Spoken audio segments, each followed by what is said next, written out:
ពីស្ដេចប្រមាញ់សម័យបុរេប្រវត្តិមកជាសត្វលោតក្នុងត្រពាំងនេះគឺជាអាចកំបាំងនៃកង្កែបបុរាណសត្វកង្កែបដែលយើងឃើញលោតនៅក្នុងស្រះសពថ្ងៃមានប្រវត្តិតាំងពីសម័យដៃណូស័រមកម្លេះ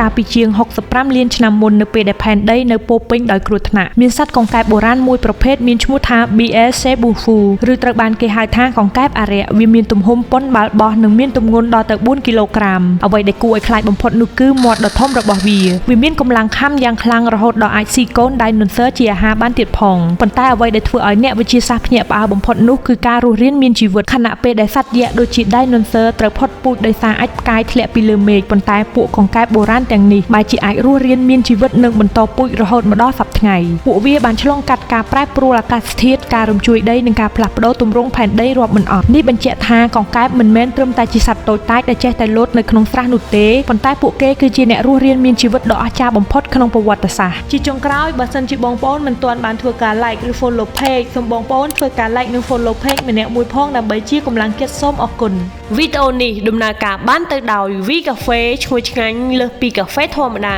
សម្រាប់អ្នកជំងឺទឹកនោមផ្អែមគឺអាចញ៉ាំបានជួយសម្រួលដល់សរសៃឈាមបេះដូងលើសជាតិខ្លាញ់ជាតិអាស៊ីតនាំចូលពីប្រទេសម៉ាឡេស៊ីដោយក្រុមហ៊ុន Voten International ទំនាក់ទំនងលក់ដុំនិងរាយតាមរយៈ Facebook Page និង Telegram នៅខាងក្នុងវីដេអូ